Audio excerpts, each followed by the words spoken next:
5 million subscribers, ప్రతిరోజు కోటిన్నరకి పైగా views తో ప్రపంచవ్యాప్తంగా ఉన్న తెలుగు వారందరికీ చేరువైన మా ఆదాన్ ద్వారా మీ బిజినెస్ ను యాడ్స్ రూపంలో ప్రమోట్ చేసుకోండి. For more details contact this number. నమస్తే, వెల్కమ్ టు ఆదాన్. నేను ప్రసాద్. ఆంధ్రప్రదేశ్, తెలంగాణ ఈ రెండు రాష్ట్రాల్లో ఎక్కడ చూసినా ఒకటే వార్త. సంధ్యా థియేటర్లో ఏం జరిగింది, తప్పెవరిది? ఇక ఇదే పరిస్థితి. రేవతి కుటుంబీకులు లేకపోతే ఆ కుటుంబ సభ్యులు వాళ్ళ బాధని ఎవరు తీరుస్తారు? ఇటువంటి పరిస్థితి గత 10-15 రోజులుగా నడుస్తూనే ఉంది. రోజుకొకటి తెరపైకి వస్తూనే ఉన్నాయి. సో వీటితో పాటుగా మరికొన్ని అంశాలను మనతో పంచుకోవడానికి తెలుగుదేశం పార్టీ వాణిజ్య విభాగ ఉపాధ్యక్షులైనటువంటి కలపాల కిరణ్ గారు ఉన్నారు. వారితో మాట్లాడి ఆ విషయాలుగా తెలుసుకుందాం. నమస్కారం కిరణ్ గారు. నమస్తే అండి. బాగున్నారండి? సో ముందుగా ఏదైతే ఇరు తెలుగు రాష్ట్రాల్లో ఒక సెన్సేషనల్ మూవీ పుష్ప 2 హిట్టా ఫ్లాపా కలెక్షన్ ఎంత అయ్యింది మనకు అనవసరం. సో అక్కడ ఒక దురదృష్టకరమైన ఘటన. సో ఈ ఘటన గురించి అందరికీ తెలిసిందే. ఇటువంటి తరుణంలో సినిమా సూపర్ సక్సెస్ అయిందని, ఆ సెలబ్రేషన్ మనం చేసుకోలేకపోతున్నామని ఎంతో బాధతో అల్లు అరవింద్ గారు కూడా ప్రెస్ మీట్ పెట్టి మాట్లాడటం జరిగింది. అవును. సో మరి దీన్ని మీరు ఏ విధంగా భావిస్తూ ఉన్నారు? ఇక్కడ ముందుగా ఆదాన్ టీవీ ప్రేక్షకులకు మీకు నమస్కారం సార్. ఇప్పుడు పుష్ప సెన్సేషనల్ మూవీ కరెక్టే, అందులో బాగానే ఉంది. సెకండ్ పాయింట్ వచ్చేసి సూపర్ డూపర్ హిట్ అయింది దేశ విదేశాల్లోనూ, అది బాగానే ఉంది. కాకపోతే ఇక్కడ సంధ్యా థియేటర్లో ఎపిసోడ్ వచ్చేటప్పటికి ప్రభుత్వం బెనిఫిట్ షోలు వేసుకోండి అని వాళ్ళు పర్మిషన్ ఇవ్వటం, వీళ్ళు పర్మిషన్ తీసుకోకుండానే అల్లు అర్జున్ని అక్కడ తీసుకెళ్ళటం, ఇవన్నీ కొన్ని మానవ తప్పిదాలు ఉన్నాయండి. అది డెఫినెట్గా మానవ తప్పిదమే. ఎందుకంటే ఇప్పుడు ఒక హీరో సెలబ్రిటీ అన్న తర్వాత పక్కన 40-50 మంది ఈ మధ్యకాలంలో చూస్తేనండి ప్రభుత్వ సెక్యూరిటీ కన్నా ప్రైవేట్ సెక్యూరిటీ బౌన్సర్లను ఎక్కువ పెట్టుకుని స్టార్ హీరోలు అందరూ వాళ్ళ వే ఆఫ్ బిహేవియర్ చూస్తే ఆ టైంలో మీరు నేను ఉన్నా సరే, ఇప్పుడు మహిళలు అంటే ఒక తోపు తోస్తే పక్కన పడిపోతారు. అవును. మీరు నేనున్నా కూడా వాళ్ళ బిహేవియర్ ఎలా ఉంటుందంటే ఈ పబ్ కల్చర్, ఈ స్టార్ హీరో కల్చర్ వచ్చిన తర్వాత వాళ్ళ డామినేషన్ ఎక్కువైపోతుంది. అంటే హీరో కన్నా, అంటే పోలీసుల అధికారుల కన్నా, సెక్యూరిటీ కన్నా, ప్రభుత్వం ఇచ్చే సెక్యూరిటీ కన్నా ఈ ప్రైవేట్ బౌన్సర్ల సెక్యూరిటీ ఎక్కువైపోతుంది.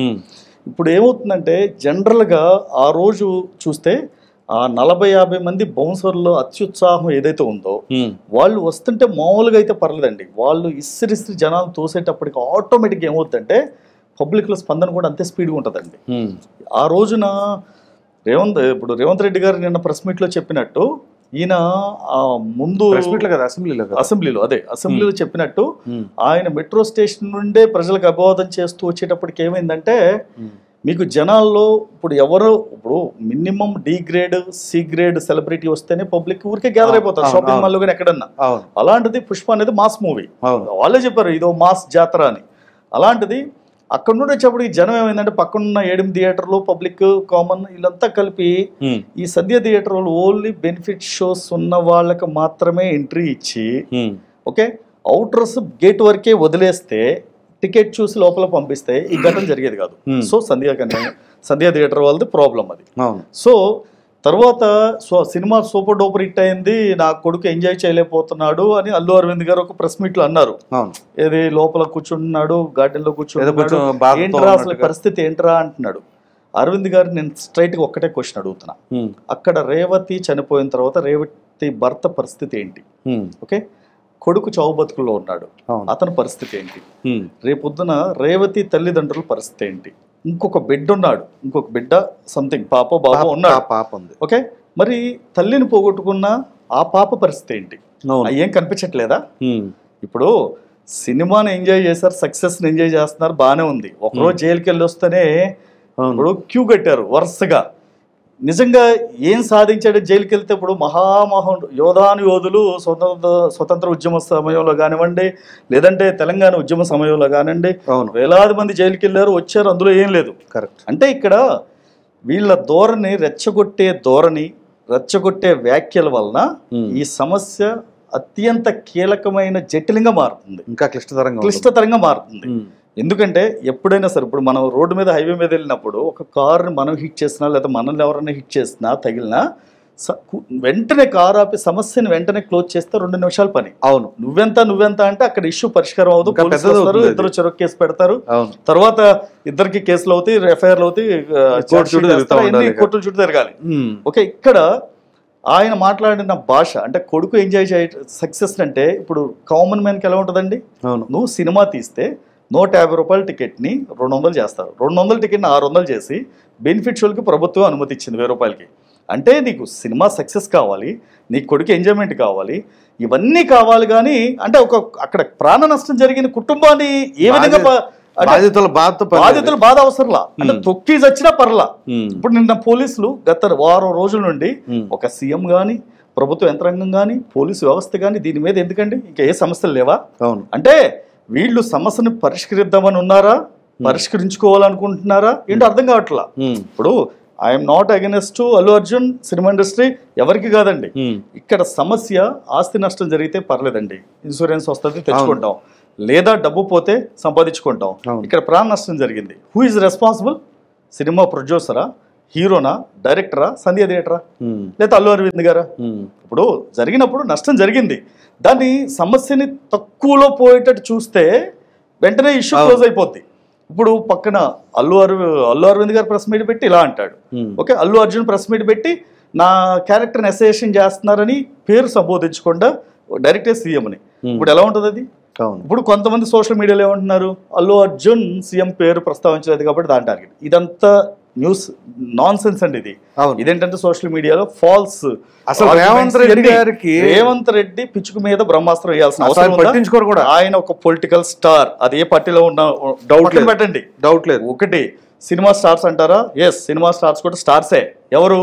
ఒకప్పుడు ఎన్టీఆర్, ఏఎన్ఆర్, కృష్ణ గారు, కృష్ణరాజు గారు, వీళ్ళందరూ శోభన్ బాబు గారు, వీళ్ళంతా సినిమా స్టార్స్. ఎందుకంటే డూపులు లేకుండా పనిచేస్తారు. ఇప్పుడు డూపులు ఏంటంటే, ఇప్పుడు హీరోలు చేసేది ఏంటంటే 100,000 కోట్ల బడ్జెట్లు పెట్టుకుని డూప్స్ పెట్టుకుని, ఇప్పుడు సగం సినిమా ఎక్కడ తీస్తున్నారో తెలియదు, విఎఫ్ఎక్స్ వచ్చిన తర్వాత ఎవరు స్టార్ అండి, ఎవరు హీరో? అంటే జనాల దగ్గర డబ్బులు వసూలు చేసి టికెట్లు రేట్లు పెంచుకొని కలెక్షన్ చూపించుకుంటూ మీ ఇష్టం వచ్చినట్టు 100 కోట్లు 1000 కోట్లు చెప్పుకొని కలెక్షన్ చూపించుకుంటే ఎవరికి వస్తుంది అది? అంతే కదా. సినిమా హీరో ఎంత తీసుకుంటున్నాడు, సినిమా బడ్జెట్ ఎంత అవుతుందో పబ్లిక్ తెలుస్తుందా? సినిమా ఎంత కలెక్ట్ చేస్తుందో మీరు చెప్తేనే కానీ పబ్లిక్ తెలుస్తుందా? ఇక్కడ స్టార్స్, మెయిన్ స్టార్స్, మేము ఏది చేసినా చెల్లుద్దంటే కుదరదండి. ఇక్కడ ప్రజాస్వామ్యంలో ఉన్నప్పుడు ప్రతి రాజకీయ నాయకుడు, ముఖ్యమంత్రి అయినా మంత్రి అయినా మాట్లాడతాడు. ఇక్కడ ప్రాణ నష్టం జరిగింది. అవును, ప్రాణ నష్టం జరిగిన తర్వాత కూడా నేను ఒకటే చెప్తానండి, అల్లు అర్జున్ మొన్న ప్రెస్ మీట్ పెట్టిన తర్వాత సమస్యని ఇంకా కఠినతరం చేసుకున్నాడు. ఎందుకంటే రేపొద్దున దాన్ని గనక సుమోటోగా తీసుకుంటే ఏమో బెయిలే క్యాన్సిల్ అవ్వచ్చు. ఎందుకంటే ఇప్పుడు ఏమన్నాడు, నాకు అసలు ఎవరూ చెప్పలేదు, నేను ఇంటికి వెళ్ళి నెక్స్ట్ డే ఇంటికి వెళ్ళే వరకు మనిషి పోయారని తెలియదు అంటున్నాడు. అక్కడ ఏసీపీ గారు, సిఐ గారు ఏమంటున్నారు, మేము ఆల్రెడీ చెప్పాము, సంతోష్ మేనేజర్ చెప్తే మమ్మల్ని వెళ్ళని లేదు, అందుకని డీసీపీ సార్కి చెప్పాము, డీసీపీ సార్ లోపలికి వెళ్ళి చెప్తే అప్పుడు పంపించాం అర్ధరాత్రి 12 గంటలకు. అయితే ఇక్కడ ఒక చిన్న ఇష్యూ కూడా రేజ్ అవుతుంది. ఎందుకంటే మేనేజర్ చెప్పారు అంటున్నారు, మేనేజర్ చెప్పినప్పుడు పోలీస్ డిపార్ట్మెంట్ వాళ్ళు ఎంతసేపు వెయిట్ చేస్తారు, గంట సేపు వెయిట్ చేశారు అన్నారు. ఇక్కడ మనం కొంచెం ఇది కూడా సస్పెక్ట్ చేయాలి. ఒక పోలీస్ అధికారి ఆగమనంగానే గంట సేపు ఆగుతాడంటారా? అదేనండి, ఇప్పుడు ఇక్కడ ఏమైందంటే సెలబ్రిటీకి పోలీస్ వ్యవస్థ ఒక రూల్ పనిచేస్తుంది. అదే కామన్ మ్యాన్ మీలాంటి వాళ్ళకి నాలాంటి వాళ్ళకి ఇంటికి వచ్చి 5 నిమిషాలు అరెస్ట్ చేస్తారు. మరి వాళ్ళ దగ్గర ఎందుకు చేయరు? నేను అనేది ఒకటే, పోలీస్ వ్యవస్థనైనా ఎవరినైనా సరే పొలిటికల్ స్టార్స్ లేదా సినిమా స్టార్స్ అని చెప్పి వీళ్ళని అందరూ ఎక్కించి అలా చేయొద్దండి. సినిమా వ్యాపారంలా చేసుకునివ్వండి. అంతేగాని ఇప్పుడు ప్రజలు ఇబ్బంది పడితే, ఎవరు ఇబ్బంది పడినా సరే, ఇప్పుడు సినిమా షూటింగ్ ఇప్పుడు జూబ్లీ చెక్ పోస్ట్ లో జరుగుతుంది అనుకోండి, మీరు ఏ క్రౌడ్ లేనప్పుడు చేయండి, ఓకే. కానీ క్రౌడ్ ఉన్నప్పుడు కొన్ని 100,000 మంది వచ్చేసి ఒకరి మీద కిక్కిర్స్ వచ్చి తొక్కిసలాట్ చేస్తే ఎవరు రెస్పాన్సిబుల్? అది అంతే కదా, డెఫినెట్ గా ప్రభుత్వం రెస్పాన్సిబుల్, సినిమా యూనిట్ కాదు. పర్మిషన్ ఇచ్చినందుకు ఇక నుండి నా ఉద్దేశం అయితే ఒకటేనండి, బెనిఫిట్ షోలు రద్దు చేయాల్సిందే. నేను కోమటిరెడ్డి గారు చెప్పినట్టు బెనిఫిట్ షోలు రద్దు చేయండి. ముందు రోజు సినిమా చూస్తేనే సినిమానా, లేకపోతే సినిమా కాదా? అంతే కదా. ఇప్పుడు ఆ రోజు టికెట్ల రేట్లు పెంచి చూడాల్సిన అవసరం ఏంటి? అదేమన్నా దేశభక్తి సినిమా? మేబీ వాట్ ఎవర్ ఏదన్నా అవనండి, దేశభక్తి సినిమా అయినా రాయితీలు ఇచ్చేటప్పుడు ప్రభుత్వం కూడా 1-10 సార్లు ఆలోచించాలి. బడ్జెట్ ఎవరిని అడిగి తీశారు? ప్రభుత్వాన్ని అడిగి ముందే డిక్లరేషన్ ఇచ్చి ఈ బడ్జెట్ ఎంత టికెట్లు పెట్టుకుంటున్నా చెప్పారా? చెప్పలేదు కదా. సినిమా తీసిన తర్వాత రిలీజ్ అప్పుడు మాత్రం వచ్చి అడుగుతున్నారు. అదేలా? సినిమా తీసేటప్పుడు మా బడ్జెట్ ఇంత అని ఒక డిక్లరేషన్ ఇస్తున్నారు గవర్నమెంట్ కి, ఇవ్వట్లేదు. సెన్సార్కి వెళ్ళి సెన్సార్ కటింగ్ అయిపోయిన తర్వాత సెన్సార్ సర్టిఫికేట్ వచ్చిన తర్వాత వీళ్ళు వెళ్ళి సీఎంలు కలిసి బడ్జెట్ రాయితీలు తెచ్చుకుంటున్నారు కానీ సినిమా టికెట్లు పెంపుదల అది కరెక్ట్ కానే కాదండి. ఎందుకంటే ఇన్ని సంవత్సరాలు సినిమా ఇండస్ట్రీ వచ్చిన 60-70 సంవత్సరాలు లేని రాయితీ ఇప్పుడు ఎందుకు ఇవ్వాలి? ఆ రోజుల్లో ఇస్తే మరి ఆ రోజుల్లో అక్కినేని నాగేశ్వరరావు గారు, ఎన్టీ రామారావు గారు సినిమాలు ఆ రోజుల్లోనే 100 కోట్లు సంపాదించాయి కదా ఇండస్ట్రీ మీద. ఎందుకు ఇప్పుడు అలా ఇవ్వాలి? ఎవరు తీయమన్నారు అంత బడ్జెట్ సినిమా? 300-400 కోట్లు ఒక సినిమాని ఎవరు తీయమన్నారు? పబ్లిక్ తీయమన్నారా? రేట్లు ఎందుకు పెంచాలి? కృష్ణ గారిది సింహాసనం సినిమా భారీ బడ్జెట్ మూవీ ఆ రోజుల్లో, కానీ ప్రభుత్వంలోని రేట్లు పెంచుకుంటామని కానీ అసలు ఏం ఒక డిస్కషన్ లేదు, ఒక రిక్వెస్ట్ లేదు. కానీ సినిమా బ్రహ్మాండంగా హిట్ అయింది, కలెక్షన్స్ వచ్చినాయి, వాళ్ళకి నష్టాలకు బ్రహ్మాండంగా లాభాలు తీసిపెట్టింది. సో అటువంటిది ఇప్పుడు ఎందుకని ఈ కొత్త వరవడి? అదేనండి, ఇప్పుడు వీళ్ళు 100 కోట్ల బడ్జెట్ అని చెప్తున్నారు, ఎక్కడ ఖర్చు పెడుతున్నారు, ఎవరికి ఖర్చు పెడుతున్నారు కూడా తెలియదు. అది సినిమాకి హీరోకి ఎంత ఇస్తున్నారని ప్రభుత్వానికి డిక్లరేషన్ లేదు. ప్రభుత్వం కూడా గుడ్డిగా అనుమతి ఇవ్వకూడదు. టికెట్లు పెంచుకుంటా ఉంటే అనుమతి, ఎందుకంటే మొన్న సినిమానండి 200 రూపాయలు ticket, 590 rupees after taxes 600 rupees అయింది. ఏంటంటే అది ఒక కామన్ మ్యాన్ సినిమా చూడాలంటే ఏంటి పరిస్థితి? అంటే ఇప్పుడు సామాన్యుడికి అందుబాటులో లేదు. అంటే సినిమా అనేది వ్యాపారం, సినిమా అనేది ఎంటర్టైన్మెంట్ గానే ఉండాలి. కానీ ఇష్టం వచ్చిన 15 రోజులు, నెల రోజులు వచ్చే ఓటీటీలో వచ్చే సినిమాకి మీరు అంత బడ్జెట్ పెంపుదల అనేది కరెక్ట్ కాదండి. సినిమా ఇండస్ట్రీని కాపాడాలి అంటే మరో విధంగా రాయితీలు ఇవ్వండి. అవసరమైతే ఉపాధి కల్పించండి సినీ కార్మికులకి, లేదంటే వాళ్ళకి ఆర్టిస్టులు, జూనియర్ ఆర్టిస్టులకి. అంతేగాని బడబడ నిర్మాతలకి మీరు అనుమతులు ఇచ్చేసి వాళ్ళు 100,000 కోట్లు సంపాదించుకుంటే చిన్న సినిమా పరిస్థితి ఏంటి? ఇప్పుడు అది పెద్ద సినిమాని ఎవరు డిక్లేర్ చేస్తారు? ఇప్పుడు నేను కూడా ఒక సినిమా తీస్తాను, 20 కోట్ల బడ్జెట్ పెట్టి సినిమా తీస్తాను, నేను 100 అయింది అని చెప్తాను, దానికి ఏంటి ప్రాతిపదిక ఏంటి? ఇప్పుడు నేను 100 అని చెప్పగానే 100 అయిపోద్దా? నేను టికెట్ పెంచుకుంటే నాకు ఎవరే అవకాశం? ఎందుకు? నేను బడా నిర్మాత కాదనా? అది కరెక్ట్ కాదండి. ఇక నుండి ఇప్పుడు జరిగిన తప్పుల నుండి పాఠాలు నేర్చుకోవాలి. కాబట్టి నేను 2 ప్రభుత్వాలకి విన్నవించేది ఒకటే, రేవంత్ రెడ్డి గారైనా అక్కడ చంద్రబాబు నాయుడు గారైనా ఇలా టికెట్ పెంపుదల అనేది వద్దు. బెనిఫిట్ షోల్ని ఫ్యూచర్ లో రద్దు చేయాల్సిందే. ఎందుకంటే ఈ తొక్కిసలాట మళ్ళీ రేపొద్దున ఇంకో సినిమా జరిగింది అనుకోండి, ఇంకొక 5 చనిపోయారు అనుకోండి, ఇదే పబ్లిక్, ఇదే ప్రజలు రేపొద్దున క్వశ్చన్ చేస్తారు, ఖచ్చితంగా క్వశ్చన్ చేస్తారు. ఆ రోజు జరిగిన బుద్ధి రాలేదా, మళ్ళీ ఎందుకు చేశారు అని. అంటే మరి ఈ రోజున అల్లు అర్జున్ ని అరెస్ట్ చేసి ఇది చేసినప్పుడు మరి ఆ రోజున ఆ నిర్మాతని వాళ్ళని కూడా అరెస్ట్ చేయాలిగా. అంటే ఇవన్నీ దృష్టిలో పెట్టుకుని జరిగిన తప్పుల నుండి పాఠాలు నేర్చుకోవాలంటే డెఫినెట్గా ఇవన్నీ ఆపాలండి. ఎందుకంటే అది ఒకరి కోసం కాదు, అది ఒక్క ప్రొడ్యూసర్ కోసం మీరు తీసుకునే నిర్ణయం కొన్ని 100 మంది, లక్షల కోట్ల మందికి శాపం అవుతుంది. అవసరమైతే చూస్తారు, లేకపోతే లేదు. అంతే కదా. ఇప్పుడు 10 రోజుల్లో రావాల్సిన కలెక్షన్ 20 రోజులకు వస్తుంది, తప్పే ఉంది. ఇప్పుడు 200 టికెట్ పెడితే 10 రోజుల్లో 1000 కోట్లు వస్తే 400 టికెట్ పెట్టి 10 రోజుల్లో 1000 కోట్లు రావడం కన్నా 200 టికెట్ పెట్టి 20 రోజుల్లో 1000 కోట్లు సంపాదించండి. పబ్లిక్ సేఫ్టీ ఉంటుంది కదా, రష్ ఉంటుంది కదా. ఇప్పుడు అదంతా ట్రాష్ అండి, అది చేయకూడదు. ప్లస్ నెక్స్ట్ అల్లు అర్జున్ గారు నా బిడ్డ ఎంత బాధపడుతుంటారు అన్నాడు. ఒక్కసారి అల్లు అర్జున్ గారు నా రిక్వెస్ట్ ఒకటే, ఒక్కసారి అటు సైడ్ కూడా ఆలోచించండి. మీరు ఈ ఫేస్ చూసారు కదా, ఆ ఫేస్ కూడా చూడండి. ఇప్పుడు రేవతి చనిపోయింది, రేపొద్దున ఇంకో బిడ్డ బతికే ఉంది, ఒక కొడుకేమో చావు బతుకుల మధ్య ఉన్నాడు. వాళ్ళ పరిస్థితి ఏంటి? నీ కొడుకు ఏం కాలా లక్కీగా, ఓకే జస్ట్ 1 డే అరెస్ట్ చేశారు అంతే. సక్సెస్ ఎంజాయ్ చేయలేకపోతున్నాడు. సక్సెస్ ఎంజాయ్ చేయకపోతే బయటకు వెళ్ళి ఎంజాయ్ చేయకపోతే లోపల ఎంజాయ్ చేయొచ్చు కదా.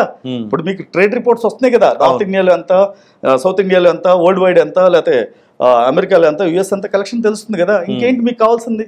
ఇప్పుడు ఆ రోజే వెంటనే రేవతి భర్తని పరామర్శించి ఎక్స్గ్రేషియా ఇచ్చి కామ్గా ఇష్యూని జటిలం కాకుండా చూసుకుంటే ఈ సమస్య ఇంత అయ్యేది కాదని నా అభిప్రాయం అండి. తర్వాత ఇది కుటుంబ సమస్య, ఏ సమస్య అనేది వాళ్ళకి తెలియాలి.